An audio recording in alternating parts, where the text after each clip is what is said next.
Hello and welcome to Bottleship with our friends the Jifflings. If you enjoy the show, please leave a review and share the podcast with your friends. And stay tuned to the end of the show when the Jifflings will read out some of your reviews. Who knows, we might even read out your review.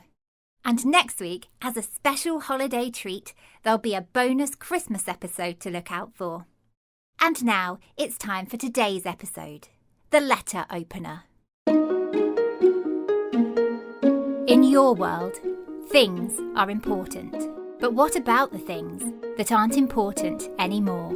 Well, sometimes those things end up here in the magical land of Dilstonia, where the Jifflings live on their little Jiffling ship.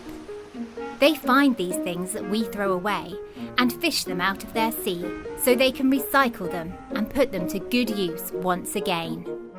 And here they are now, ready to work.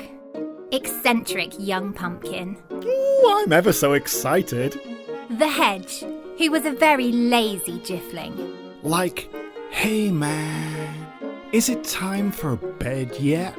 Miss Katy, who loves fixing things and dressing up.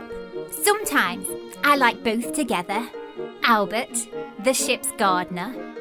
Hey, who's been into me cabbage patch like? And Freidaline, a very sensible Jiffling who looks after everybody on the ship. Yeah, that is correct. Oh. Today on the ship, it is time to make do and mend, which means the Jifflings are all busy fixing things around the deck, patching up the holes in their hull and the cracks in their Jiffling window frames. Albert and young pumpkin were looking up at the jib, which is the sail at the front of their boat. Oh, I think we should use an old tablecloth to patch up the hole. Aye, that's a good idea, young pumpkin. Why don't you go and fetch it from the sea cupboard? Young pumpkin padded over to the cupboard and peered inside. This was where the Jiffs kept all of the items they found in the sea, and it was ever so dark inside. So dark that young pumpkin thought he might need some help. Oh, Albert, can you help me find it, please? Well, of course, young pumpkin. I'll come and give you a hand. Meanwhile, over at the back of the boat, Freidaline and Hedge were tending to the window where Albert liked to hang his special pot plants. Hedge, I have found this old floorboard in the sea cupboard which we can use to mend the windowsill. Cool, man. I can, hold it up, whilst you hammer in the nails. Freidaline thought this was most sensible because she was a little worried that Hedge might doze off and accidentally drop the hammer on his Jiffling paw. Oh. Whilst young pumpkin and Albert and Hedge and Freidaline were happily working together, one Jiffling was taking a rather different approach to mending day. Mostly, she seemed to be making a terrible racket. The loud noises alerted the other Jiffs, who scaramooshed over towards the front of the ship. Miss Katy, what are you doing? I'm mending our Jiffling bookshelf, Freidaline. It, doesn't look very straight, Miss Katy, man. Oh, very mended. No, young pumpkin. Everyone knows I'm best at fixing things, and I know exactly what I'm doing. You all get on with your jobs. I can do this on my own. Why, that bookshelf looks a little unsteady to me, Miss Katy. Are you sure you don't need another Jiff to help you out? I don't need anybody telling me how to fix and mend. Luke! Miss Katy grabbed all of the books off the floor and went to stack them on her rather rickety bookshelf. Ooh, oh no! Oops! Oh my, Jifflings! That was the sound of an object which had been lost or discarded on Earth, and now it has found its way into your net. But you almost didn't hear it over the noise of the bookshelf collapsing. Oh! But as always, every single Jiff was needed to help haul in the object.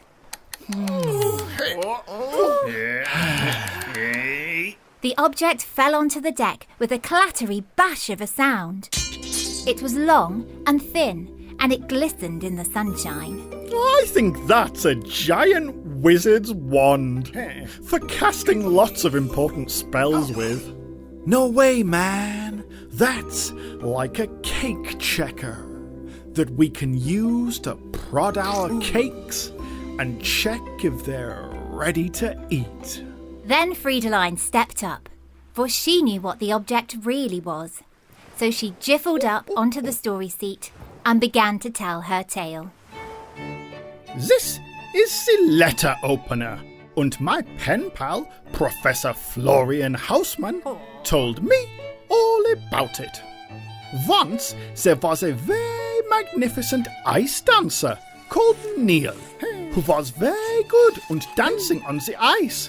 He did the twirls and twists, and people would love to watch him perform in his shiny, glittery outfits. Neil would travel throughout the land, giving his best icy dancer performances. And then, when he would come home, he would have lots of lovely letters to open from all of his fans around the world, telling him how great he was. And he opened the letters with his special letter opener.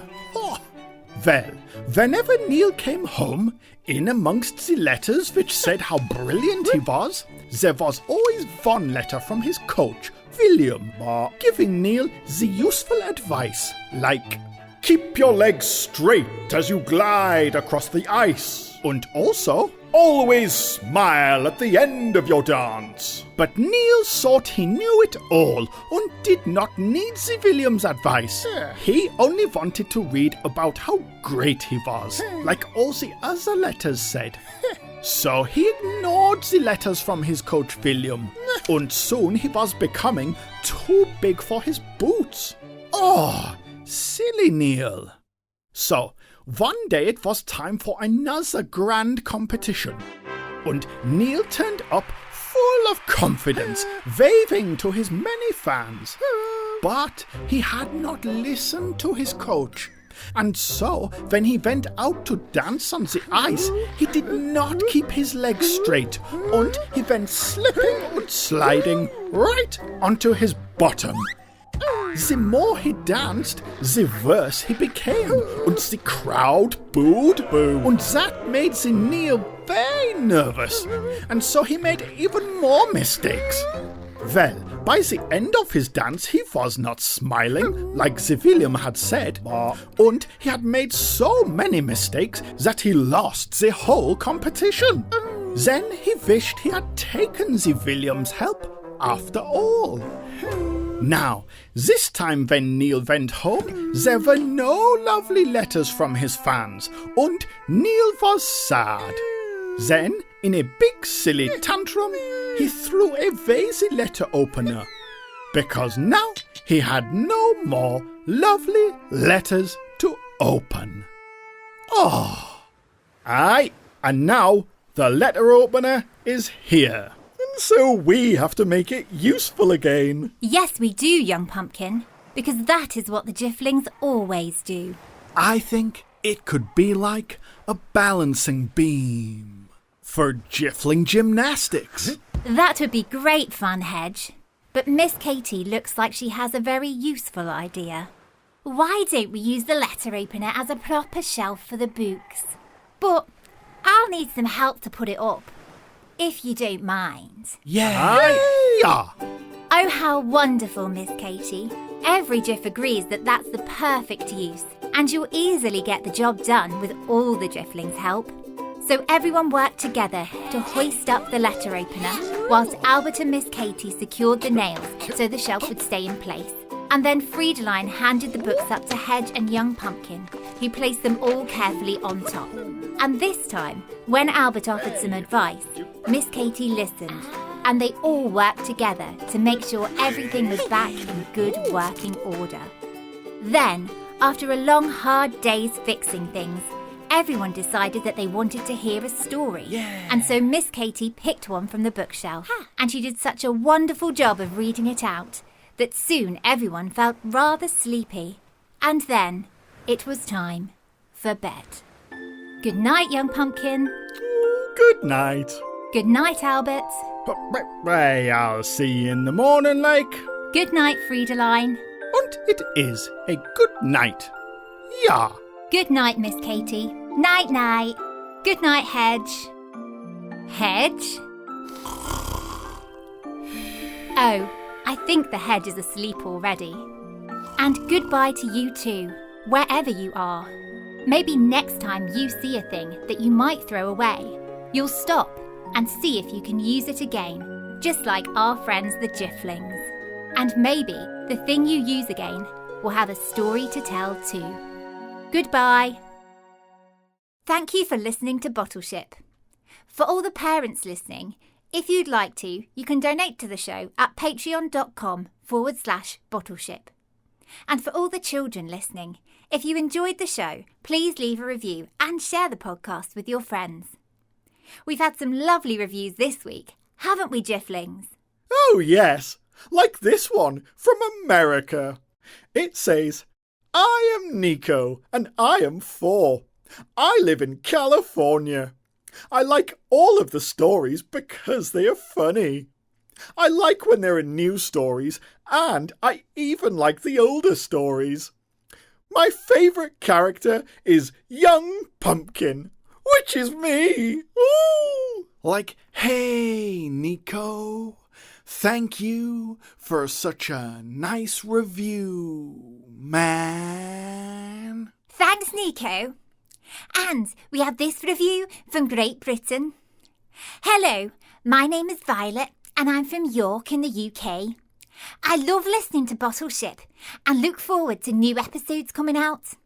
My favourite character is Miss Katy because I love dressing up too. I think the Jifflings look a bit like humans, but also a bit like animals. Please say hi to my cousins Rory, Rupert and Freddie, who listen too. Hi! Hi! Hello, Rory, Rupert and Freddie. And thank you for listening. Yes, thank you very much. And thank you to everyone who listens to Bottleship.